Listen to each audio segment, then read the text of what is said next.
Shweta, KB9 न्यूजच्या या मुख्य आणि महत्त्वाच्या एपिसोडमध्ये आपण सर्वांचं स्वागत.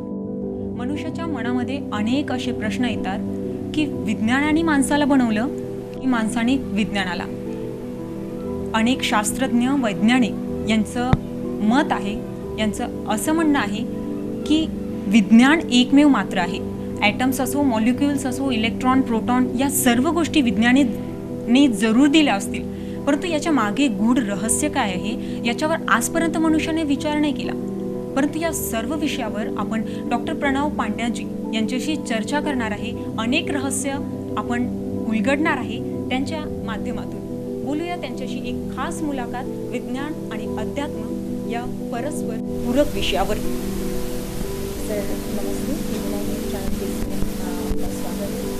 सर, सबसे पहला सवाल कि जब इंसान एकांत में बैठता है, अनेक सवाल उसके मन में अपने आप उतर जाते हैं कि विज्ञान ने इंसान को बनाया है, मनुष्य उसके लिए बनाया है? विज्ञान ने नहीं बनाया, भगवान ने बनाया मनुष्य को, और मनुष्य ने विज्ञान बनाया. विज्ञान एक्चुअली, विज्ञान और ज्ञान दोनों मिलकर के भगवान की समग्र सृष्टि बनती है. भगवान ने गीता में कहा है कि परा और अपरा विद्या ये दोनों मेरे साथ चलते हैं. ये जो अष्टधा प्रकृति है, पंच हमारे महाभूत और तीन हमारे मन, बुद्धि और अहंकार, ये तीन मिलकर अष्टधा प्रकृति बनती है. अष्टधा प्रकृति के साथ मिलकर के पराशक्ति, परा प्रकृति, परा यानी चेतना, consciousness. Without consciousness the human body is just lifeless, listless, है ना. तो दोनों को मिलकर के ये बनता है पूरा पूरा. तो ये जो है विज्ञान जो है ये पदार्थ शक्ति का विज्ञान है. जब विज्ञान के साथ जब अध्यात्म मिलेगा, कॉन्शियसनेस, साइंस ऑफ कॉन्शियसनेस, तब जाके दोनों मिलकर के वैज्ञानिक अध्यात्मवाद बनता है. तो मैं समझता हूँ कि पहले कौन आया, मुर्गा आया कि पहले अंडा आया, इसकी वजह ये पहले कौन पैदा हुआ. सबसे पहले धरती पे एको हम बहुत से हमें कहते हुए भगवान आया कि मैं एक हूँ, बहुत हो जाऊँ. भगवान ने ही सृष्टि को बनाया और सृष्टि के विभिन्न फोर्सेज में विज्ञान की शक्ति एक शक्ति है. सर, कई ऐसी मूवीज़ निकली हुई है, क्रिश, कोई मिल गया, हाल ही में एक रिलीज़ हुई थी पीके. सब चीज़ों में कहीं ना कहीं एक मैसेज मिलता है कि दुनिया से, हमारी पृथ्वी से अलग दुनिया है, वहाँ से लोग आते हैं, आवागमन होता है, संपर्क होता है. क्या चीज़ है?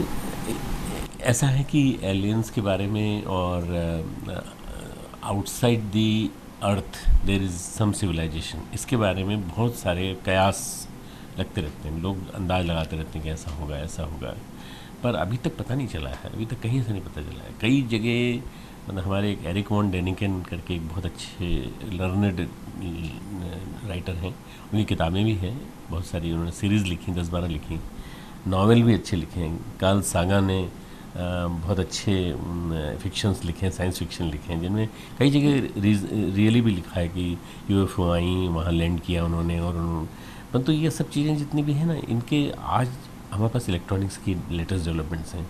अब कुछ भी होता है तो हम सबको रिकॉर्ड कर सकते हैं. कोई भी अगर UFO आती है तो हम रिकॉर्ड कर सकते हैं, और अगर कोई एलियन आता है रिकॉर्ड कर सकते हैं. ये जो केवल पीके से और क्रिश से इससे अंदाज़ लगा लेना कि ऐसा होता होगा, ये तो उन लोगों ने संकेत लिया, उन लोगों ने मूवी बना दी तो लोगों की फैंटेसी को बल मिल गया. इससे पता नहीं लगता कि ऐसा होगा. परंतु let us keep on searching, अपने ढूंढते रहना चाहिए.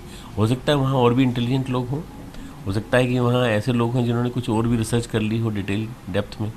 और दूसरी बात है कि हम लोग बहुत ज़्यादा हो गए इस धरती पे, 6 अरब हो गए, तो थोड़ा सी जगह मिल जाएगी. अगर मान लो किसी ग्रह पे सभ्यता होगी, सिविलाइजेशन होगी, तो जगह मिल जाएगी. तो सर, आपका मानना है कि इस कॉस्मोस के अलावा भी कोई और दुनिया है? नहीं, there is intelligence, there is definitely intelligence beyond this universe also.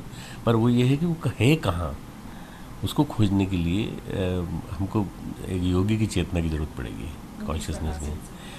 आध्यात्मिक शक्ति के माध्यम से ही पता चल सकता है कि है क्या ऐसी चीज़ है. क्योंकि ऐसा हमको वर्णन मिलता है, नारद जो है लोकों में घूमते रहते थे, भ्रमण करते रहते थे, और ऐसे न जाने कितनी वर्णन मिलते हैं जिसमें कि हमारा जो है ना, ये जो भू भुव स्व मह जन तप सत्यम 7 लोग हैं. तो 7 लोगों में कहीं ना कहीं हो सकता है कि कोई दुनिया हो ऐसी, पर भगवान करे वो ऐसी पॉल्यूटेड दुनिया ना हो जैसे हमारी दुनिया, जिसको हमने गंदा बना दिया है. मनुष्य ने बनाया है इसको, ऐसा नहीं, ऐसी दुनिया थी नहीं. पॉल्यूटेड, हॉट, नॉन इनहेबिटेबल, ऐसी दुनिया के बजाय तो हमको अच्छी दुनिया चाहिए. सर, आपको ऐसा कोई अनुभव है कि किसी से मिलकर आपको ऐसी बातें पता चली है कि विजिबल और अनविजिबल चीज़ें होती है जो साइंस को लेकर स्टैंड करती है? होती हैं इनविजिबल नॉन विजिबल होती हैं। मैं गुरुदेव का ही, मेरे गुरुदेव पंडित श्री राम शर्मा आचार्य जी जो है, उन्हीं के साथ मिलकर के मुझे बहुत सारे अनुभव हुए ऐसे, जो इनविजिबल कई चीज़ें ऐसी होती हैं जो कि आप प्रूव भी नहीं कर सकते उनको। जैसे गुरुदेव की सावित्री साधना, गुरुदेव की सूक्ष्मीकरण की साधना, और बहुत सारे जो उनके जो ये कहा जाए कि मिरेकुलस वो थे, उन प्रमाण जिसके नहीं मैं दे सकता, पर मैंने उनके मिरेकल्स देखे, अपनी आंखों से देखे हैं। और वो सारा सेटलर वर्ल्ड का खेल है, पूरा सूक्ष्म जगत का खेल है पूरा।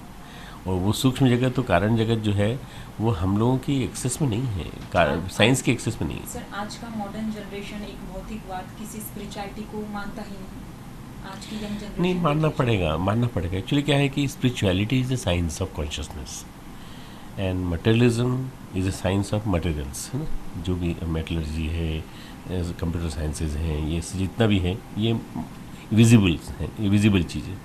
पर जो तथ्य, प्रत्यक्ष तथ्य या प्रत्यक्षवाद पर आधारित नहीं है, परोक्षवाद पर आधारित है, उसको बिलीव करना पड़ेगा कि ऐसा होता होगा। जैसे वो कृष्ण बनाने वाले ने बिलीव किया कि ऐसा होता होगा तो उसने बनाया। इस तरह से यदि हम लोग अपनी सोचें कि अगर ऐसी दुनिया होती होगी जिसमें कि देवी देवता होंगे, जिसमें कि ऋषि होंगे, पैगंबर होंगे, मुनि होंगे, तो वास्तव में ऐसी दुनिया होती होगी, निश्चित रूप से होती।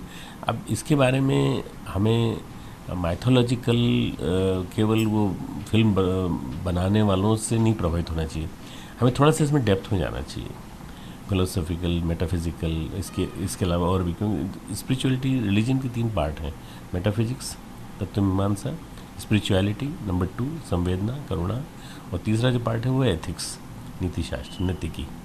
इन तीनों को मिला करके बनता है धर्म पूरा। और जो धर्म को नहीं मानते वो एथिक्स को नहीं मानते, वो आज अनएथिकल जीवन जी रहे हैं। इसलिए ये धर्म जो है हमारे जीवन का एक महत्वपूर्ण अंग है। धर्म का मतलब कोई विशेष कपड़े पहनना है या विशेष तिलक लगा करके विशेष तरीके से कोई कथा करना, ये नहीं। धर्म तो जीवन जीने की तरीका है, जीवन जीने की विधि है। धर्म का मतलब है कर्तव्यपरायणता, कि आपकी ड्यूटी क्या है। ये धर्म के कई अर्थ है, और उस धर्म को यदि जीवन में नहीं उतारा तो क्या फायदा। धर्माचा अर्थ आहे की कर्तव्यपरायणता। ब्रह्मांडच्या, आपल्या पृथ्वीच्या परे सुद्धा जीवन आहे असं प्रणव पांड्याजी यांचं म्हणणं आहे। अनेक विज्ञानचे असे गूढ रहस्य आहेत, ते आपल्याला सांगतील। घेऊया एक छोटीशी विश्रांतीनंतर परत भेटूया विज्ञान आणि अध्यात्माच्या या खास प्रोग्राममध्ये। बघत राहा फक्त KB9 न्यूज।